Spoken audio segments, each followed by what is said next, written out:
Elle est belle comme le jour, mais son arme, c'est le rire. Découverte par Guy Bedos, son parrain dans le métier. Elle a séduit le grand public en 2004 avec son personnage de Fatna. 8 ans plus tard, elle continue à pulvériser les clichés sur l'immigration avec son nouveau spectacle qui est une galerie de portraits. Voici maintenant l'invité des 5 dernières minutes. Et cette invitée, c'est Rachida Khalil. Bonjour, Rachida, merci d'être ici. On est ravis de vous accueillir. Vous allez nous parler de ce tout dernier spectacle qui a débuté au Petit Montparnasse. Ça s'appelle La Croisade s'amuse. Le titre, déjà, c'est une provocation. Un petit bon mot qui secoue les consciences. Ça vous ressemble bien, ça?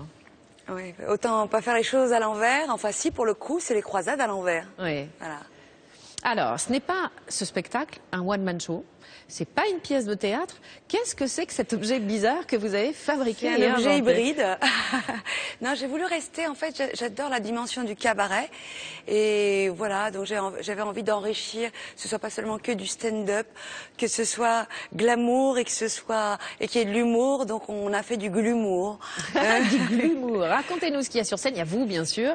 Vous êtes le personnage central, mais il y a votre frère, il y a des danseuses, il y a beaucoup de choses. Oui, j'ai 2 acolytes avec moi. Il y a mon frère et puis il y a Othman. Il y a les 4 danseuses. Il y a des costumes. Il y a une mise en scène. Emmanuel Michelet. Enfin, il y a beaucoup de monde sur scène. Et beaucoup de rire. Beaucoup de rire. Ouais. On retrouve dès le début la fameuse Fatna. Je le disais en vous présentant, c'est un peu votre mascotte. Parce que c'est vraiment le personnage qui a fait votre succès il y a 8 ans maintenant. Ouais, c'est un peu plus qu'une mascotte. C'est mes tantes, c'est ma grand-mère, c'est toutes ces femmes avec cette espèce de générosité dans ce qu'elles sont et beaucoup de pudeur en même temps. Donc voilà. Donc je suis vraiment attachée à ce type de femme, hein, effectivement. Et on apprend qu'elle a 3 enfants un petit peu particuliers. Pas n'importe lesquels, oui. Elle a Ben Ali, Kadhafi et Ben Laden. Et Ben Laden. Ah, rien de moins. Et Benenut. Et Benenut. Il y a 7 tableaux dans le spectacle.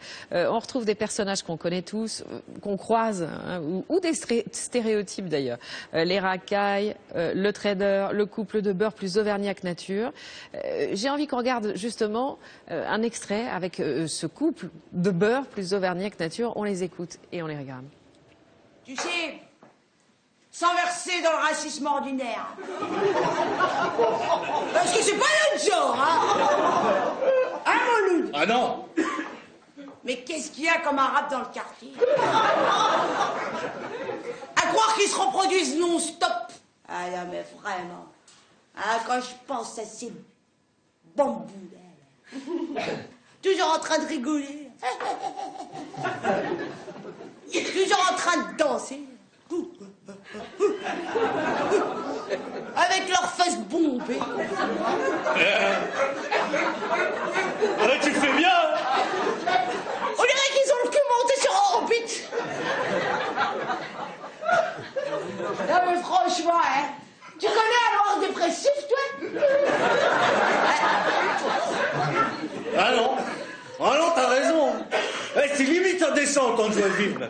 Bah surtout en temps de crise, hein. Tu lui en mets 5 000. Voilà, des beurres qui se moquent des noirs. Ça vous plaît beaucoup de faire exploser les clichés sur l'immigration, en fait? Oui, et puis c'est aussi une façon de dire que la bêtise, la haine n'appartient pas à une catégorie de gens. Oui. Alors, il y a aussi Karima de la Jarretière. Ça, c'est la beurette qui a réussi. Vous la faites bien. Vous parlez de moi? Oui, sur scène, sur scène. Oui. Ouais, bah, non, ce qui est bien avec ce personnage, c'était aussi de montrer les clivages aussi, les riches, les pauvres, voilà, puis d'y aller vraiment. Et puis je me régale parce que il choque énormément de monde, ce personnage. Donc moi, je m'amuse en tout cas à le faire. Alors, il y a aussi des petits sujets tabous que vous abordez comme ça à fleur et moucheté avec beaucoup d'humour. Le couple d'homosexuels arabes. Attends, franchement, on n'en parle quasiment jamais. Ben justement, c'est parce qu'on n'en parle quasiment jamais que pour moi c'était un sujet qui me tenait à cœur parce que il y a beaucoup d'homosexualité dans les banlieues et ils souffrent et on n'en parle jamais. Donc ils sont obligés de se cacher. Voilà. Et pour moi c'était important de le faire exister sur scène à travers l'humour, mais en même temps c'était un passage très poétique. Pour finir, un sketch très malin sur la colonisation. Et en fait, il vous a suffi d'inverser les rôles pour bousculer les consciences. Oui, alors celui-ci, je me suis dit, tiens, si on montrait le monde à l'envers. C'est-à-dire les Noirs et les Arabes seraient à l'apogée de la civilisation, et puis les Blancs esclaves. Ça donne quoi? Eh ben, ça donne quelques éclats dans la salle et puis un effet effectivement miroir. Merci à vous, Rachida Khalil. La croisade s'amuse, c'est au Petit Montparnasse. Vous l'avez dit, un spectacle qui allie humour et glamour. Merci encore d'être venu sur notre plateau.